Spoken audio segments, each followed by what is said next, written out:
Que la paz del Señor esté con todos ustedes, queridos hermanos. Las lecturas de este domingo nos hacen una invitación a alimentarnos del alimento que no perece, como lo viene haciendo en los domingos anteriores. Nos dice que nos alimentemos del pan que dura para siempre. Y aquí hay una diferencia radical.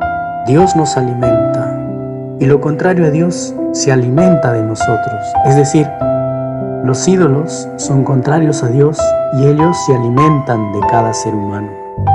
Por esto, los ídolos nublan la mente y no permiten avanzar en el camino del verdadero conocimiento y de la verdadera fe. Vivimos anclados en ellos. Veamos, según la filosofía de Francis Bacon, 4 tipos de ídolos. Los ídolos de la cultura tienen su origen en la cultura a la que uno pertenece. Pensar que el ser humano es la medida de todas las cosas es falso, porque todas las percepciones de nuestros sentidos y de nuestra mente varían de acuerdo con la medida del individuo y de ninguna forma pues pueden estar de acuerdo con lo que es en realidad el universo, las cosas. El entendimiento humano pues es como un espejo imperfecto que recibe la luz de forma irregular, distorsionada y decolorando la naturaleza de las cosas, mezclando su propia esencia con ellas. Es decir, tenemos una imagen de la vida, del mundo que necesita ser corroborada, que necesita ser corregida. Y esto puede convertirse en un ídolo, nuestra forma de pensar y de creer. Por eso es importante, como decíamos, corroborar y comparar nuestra forma de pensar y creer con la palabra de Dios. El segundo tipo de ídolo es el ídolo de nuestro interior. Se refiere a que se distorsiona la naturaleza de acuerdo con la educación que cada ser humano posee. A partir de lo que se sabe o de la información que poseemos, podemos afirmar que algo es verdadero y algo es falso, con lo cual hacemos una afirmación desde lo que sabemos, y eso regularmente suele ser falso. Como dijo el filósofo Heráclito, ya que el espíritu humano es variable, el hombre busca en las ciencias tan solo reflejos de sí mismo, pero no entendimiento del mundo. Pongamos atención a esto porque a veces ignoramos muchas cosas y vivimos desde la ignorancia. Es un tipo de ídolo. Otro de los ídolos que se menciona es los ídolos del mercado. El mercado hace referencia a intercambio, pero cuando hablamos de intercambio en la idolatría se refiere a intercambio de ideas que no siempre resultan bien. El mercado le interesa vender, tener clientes, las modas que son propias del mercado. Y puede ponerse de moda la exaltación del ego, la exaltación del yo, y abandonar todo compromiso por el hecho de que mi ego, mi yo no lo desea o se siente incómodo. Permanecer abiertos a situaciones que ya he vivido y no han funcionado es una forma de idolatría. O lo que se suele decir, a la tercera va la vencida, es válido ciertamente para objetos, pero no para las personas, y nos hacemos daño cuando lo aplicamos a nuestra propia vida.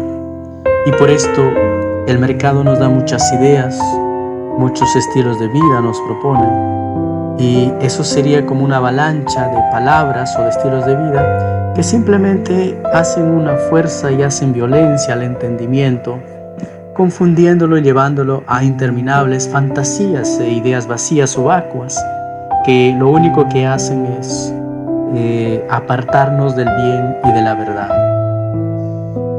Por último tenemos los ídolos de la mente.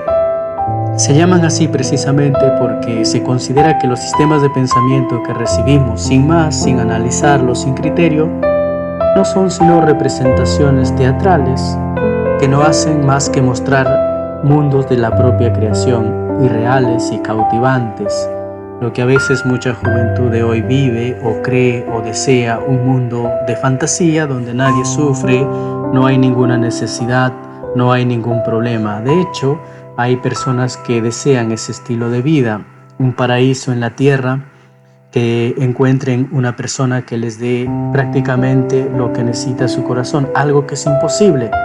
Y así hay incontables principios y axiomas que por tradición, por credulidad o negligencia se han perpetuado a lo largo de nuestra vida. Formas de pensar que se imponen y nos impulsan a vivir situaciones que en realidad nos deshumanizan, nos apartan de Dios. Y estos ídolos se alimentan del ser humano, nos consumen y nos van deteriorando por dentro. Y vamos andando y trotando por la vida sin saber lo que queremos y permaneciendo abiertos a situaciones que ya hemos experimentado. Y por esto, el entendimiento humano por su propia naturaleza tiende a suponer la existencia de más orden del que de hecho se encuentra en el mundo. El orden de nuestra propia vida, de nuestra familia, podemos encontrarlo en aquel que sí nos alimenta, en aquel que sí hace del caos un orden, el alimento que perdura, y ese es Jesús. Por tanto, frente a esta idolatría de la sociedad y de la que podemos experimentar y de la que seguramente no hemos dicho otras muchas, las lecturas de hoy nos presentan tres alternativas. La primera es que la invitación que nos hace hoy el Salmo, que es buscad y ved qué bueno es el Señor.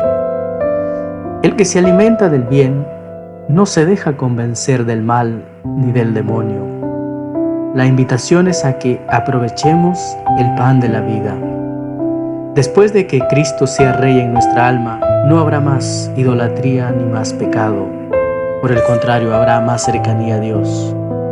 En Efesios se nos dice: fijaos cómo os comportáis. Miremos nuestro comportamiento. El libro de Proverbios nos invita a disfrutar del bien. Si caemos en la tentación, es porque consideramos los bienes falsos que trae el mal. Hay bienes pequeños y falsos que trae el mal, que son bienes pasajeros. Por ejemplo, si una persona piensa en un objeto y piensa robar, contempla lo que va a adquirir, se pone a pensar y piensa en algo que no es bueno, en un bien que es falso. Y la lectura nos dice: fíjate cómo te comportas. En cambio, si la persona que tiene el bien en su vida siente la tentación y se pone a pensar sobre una conciencia en paz, aunque sea muy tentador y muy seductora una falta, por supuesto que no va a cometerlo, porque está inundado por el bien que es Dios. Y eso nos hace falta a todos, queridos hermanos. Lo mismo se podría decir de los demás pecados. Si hiciéramos consideraciones antes de hablar de la gente, antes de hacer afirmaciones, que nuestra mente está abierta a todo y nuestra vida en general, pues seguramente nos vendría a la mente esa pregunta: ¿sabes lo que estás diciendo, lo que estás afirmando? A veces dañas una amistad, echas a perder una familia, echas a perder todo lo importante y no buscas sabiduría, no buscas paz. Lo único que buscas es alimentar un ego insatisfecho. Qué bueno, pues, hermanos, que la palabra de Dios nos dé esta alternativa de mirar siempre y buscar lo que es el bien, lo que es Dios. La segunda alternativa que nos da las lecturas de hoy es si observamos Proverbios, que nos dice: venid a comer de mi pan y a beber del vino que os he preparado. Una puerta que se abre para que recibamos la abundancia de la generosidad de Dios. A eso sí hay que permanecer abiertos. Nuestra mente y nuestro corazón tienen que estar abiertos. Pero cuando afirmamos apertura a algo que no es Dios, incluso así sea personas, pues nos deterioramos. Y el Evangelio aquí nos dice: el que come mi pan y come mi carne y bebe mi sangre tiene vida eterna. El que come vivirá por mí. Jesús se nos ofrece como alimento. Y también, hermanos, San Pablo nos dice: no os embriaguéis con vino, llenaos del Espíritu Santo. Por tanto, las lecturas de este domingo tienen ese estilo. Dios nos invita a que entremos en su bondad, en su luz, a que conozcamos sus tesoros. Dios no quiere ser una píldora que quite el dolor de cabeza o algo pasajero. Dios nos alivia, no por un momento o un instante. Quiere darse a ti para que saborees y gustes su ternura, su poder, su bondad. Dios nos invita para que saboreemos a Dios. El cristiano no es únicamente el que usa a Dios como se usa una pastilla para quitarse el dolor. A veces queremos usar a Dios Dios, arréglame este problema, envíame un trabajo, envíame una pareja, envíame a alguien. El cristiano no es el que usa a Dios, ni el que está informado de Dios. Es el que saborea a Dios. Saborear a Dios, no solo saber cosas de Dios, no solo hacer uso de Dios, sino un cristiano que vive en la proximidad de Dios. El cristiano es el que saborea la palabra de Dios. Y la tercera alternativa, en el Evangelio se nos dice: yo soy el pan vivo. Es un Dios que se da como alimento, no solo tiene sabor, tiene capacidad también nutritiva, es capaz de alimentar. Y esa es la diferencia entre Dios, el Dios muerte y el Dios vivo. Y esa es la diferencia con los ídolos. Los ídolos se alimentan de ti, se alimentan de nosotros. Dios nos alimenta a nosotros. El ídolo de las drogas en general, de todo tipo de drogas, el drogadicto, si es fiel a su droga, tiene que entregarle a su Dios su salud, su dinero, su familia, su vida eterna. El Dios droga es como una fiera insaciable que devora todo lo que tenemos: dinero, salud, familia. Y así podríamos decir otro juego, el Dios ego, el Dios de mis ideas, al que tenemos que entregarle todo: nuestra salud, nuestra vida, nuestro tiempo. En el Dios falso se alimenta de cada uno, se alimenta de nosotros. En cambio, el Dios verdadero nos alimenta. El Dios falso enferma nuestro cuerpo, acaban con nosotros. El Dios verdadero nos da vida y nos da sus infinitos. El Dios verdadero sí que nos alimenta. Queridos hermanos, alimentémonos de la palabra de Dios, fortalezcamos nuestra mente y nuestra fe desde la palabra de Dios. Que el Señor nos bendiga y que tengamos buena semana.